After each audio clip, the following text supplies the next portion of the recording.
Welcome to our last reading from A Drop of Mercy by Becky McGurn. We're going to read chapter 16, which is the conclusion of the story of Heinrich in the Battle of Germantown. And then there's a few historical notes at the end of the book that explain some of the things that have popped up in the book that you might have questions about. Okay, chapter 16. Heinrich walked past the spring house with a sack of provisions over his shoulder. He had been taking them to the cave for 3 days now, and they had been as regularly disappearing. But now he could see, before he even reached the mouth of the cave, that yesterday's food still lay where he had set it. His heart beat faster. What if they had found him? What if they had already dragged him away? He ran the rest of the way to the cave and called as he reached the entrance. No answer. He put his hand on the concealing bushes and then stopped. What if the soldier recognized who he was? What if he remembered? What if... He would have to take the risk. Heinrich pulled back the bushes and peered into the cave. It was empty. It was a small space, barely big enough for even a small man. Heinrich crawled partway inside. As his eyes adjusted to the dimness, he noticed a scrap of old linen in the center of the floor. An old cheese wrapping? He picked it up. He thought he saw something written on it, but he couldn't make out the letters. He backed out of the cave to examine it in the sunlight. It read, "Thank you for the cider." "Look fast," Heinrich called as he pitched an apple toward Klaus, who was gathering the early dropped fruit and piling it beside the kitchen. Klaus looked up and caught it. "You almost done there?" Heinrich asked. "How would you like to learn how to make rope?" "From flax?" "Silkweed." Klaus looked confused. "Daddy needs rope?" "No, I just thought you'd like to learn how to make it." "Oh, I would." Then a tiny pout slipped out. "Daddy wants me to sort yarn today." "We'll do it after." "You'll wait?" "Well, I was thinking I might go hunting with Will." "I'll hurry." Heinrich grinned and tossed another apple to his little brother. "Just finish those apples." That ends the story. If you'll notice, in case you didn't notice, the man who was hiding in the cave was the man who had killed Nat, and the same man who had wanted some cider when Heinrich poured it on the ground.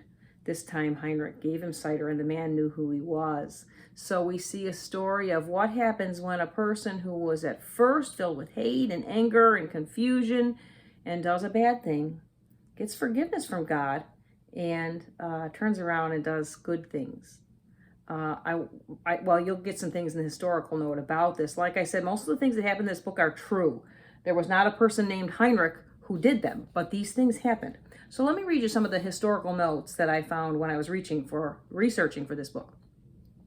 The people in this book. Heinrich, Will, and their families are completely fictitious characters.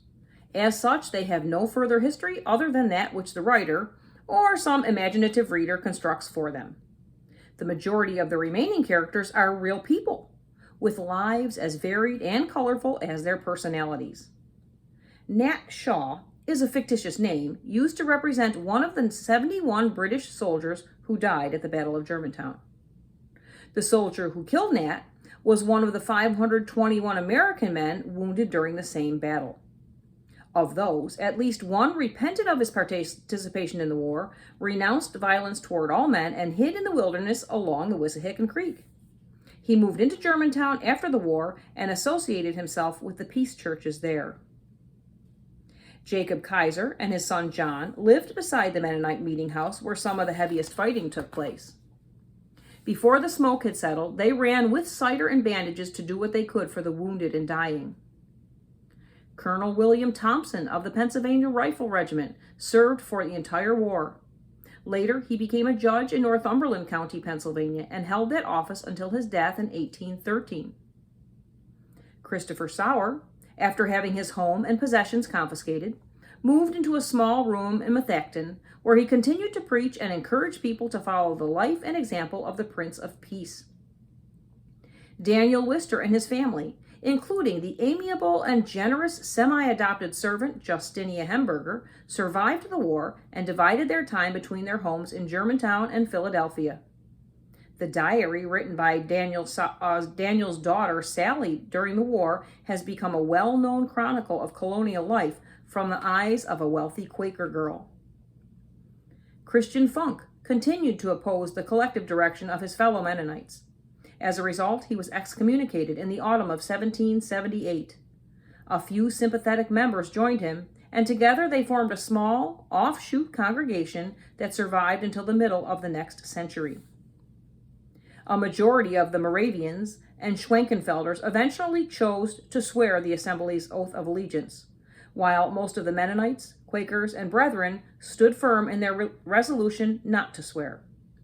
The revolution weakened the unity that had characterized the interaction between the non-resistant Christians prior to that time. On flax and linen.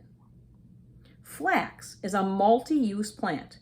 Its seeds can be eaten or crushed to release their valuable oils. Heinrich and his family grew flax for their trade. The tough and resilient fibers in the stem can be spun and woven to make linen fabric. The woody material that remains makes excellent bedding for animals. At the end of the summer, the Grofs would have pulled up the mature plants by the roots to save the long fibers that extended through the full length of the stem. After removing the seed balls, they spread the stalks on the ground to let dew and rain soften and break down the woody material surrounding the inner fibers. This soaking and softening process is called retting. After retting, Heinrich scotched the flax by drawing a wooden or iron scraper across the dried stalks to remove the woody material from the usable fibers. After this, he could spin the fibers, twisting them to make a single continuous thread. Linen yarn was woven on large looms to produce a variety of fabrics, from tough floor coverings to delicate clothing, and Germantown was known for its linen and its weavers.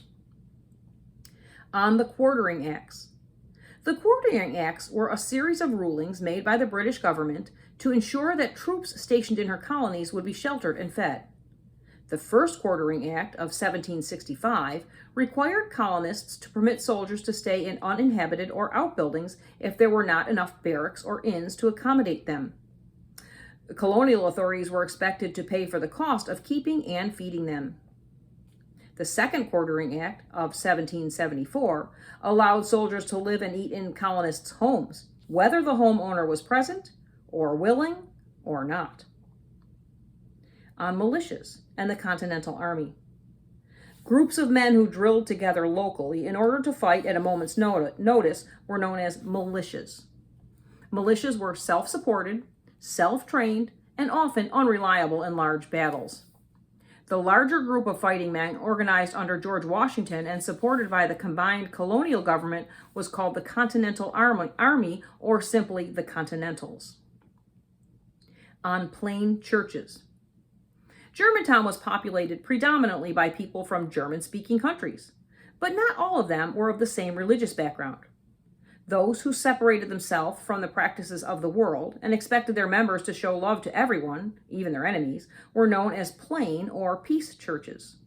The three main plain churches in Germantown were Brethren, sometimes called Dunkards, Friends, those are Quakers, and Mennonites. Before the war, the three groups associated closely, held common meetings to decide how best to respond to the circumstances around them, read common literature, even shared preachers on occasion. After the Revolution, they found themselves increasingly estranged, both from one another and even within their own groups. Brethren, also known as Dunkards or German Baptists for the way they baptized members, the Brethren taught plain living, pure thinking, love for God and neighbor.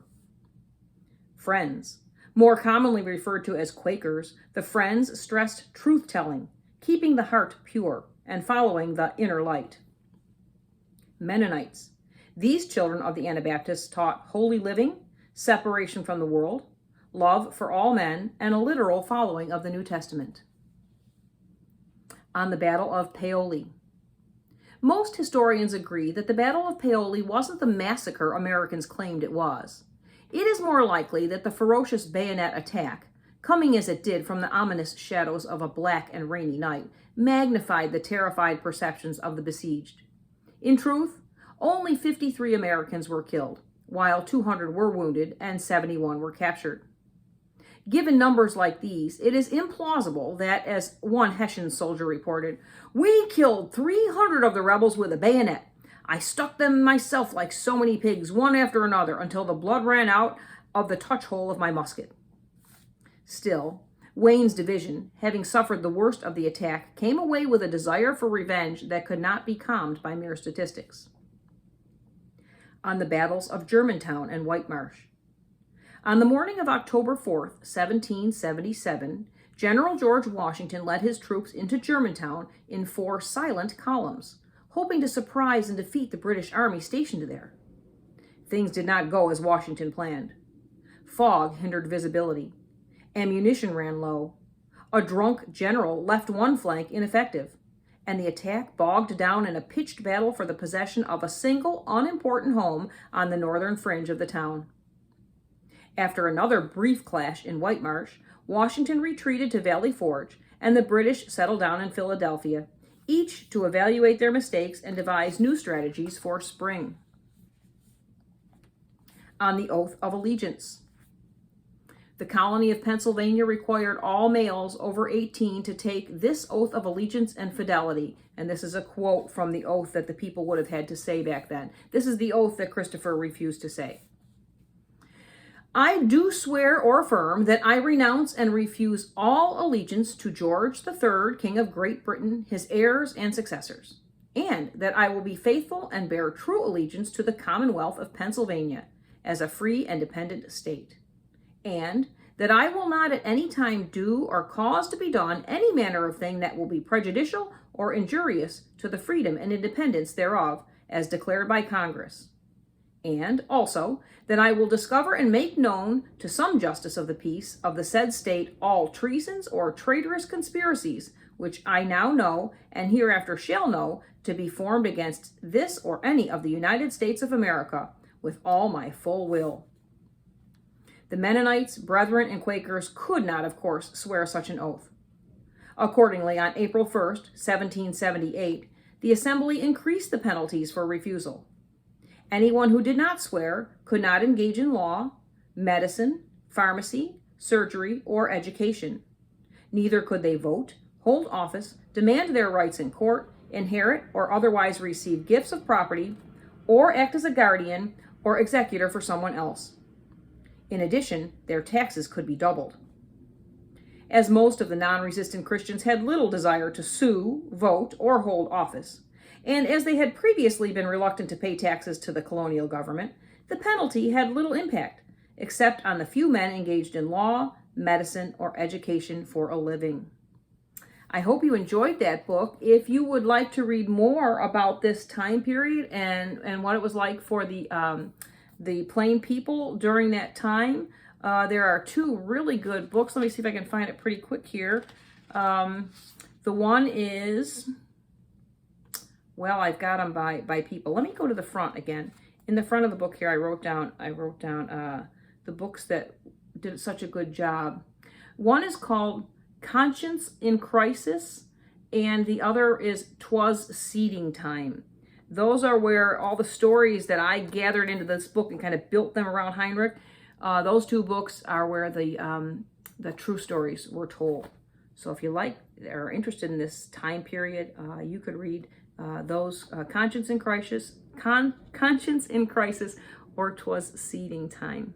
I hope you enjoyed the reading of this book. And for those of my students who are watching, I look forward to seeing you all again when the school year starts. Have a great summer. Bye.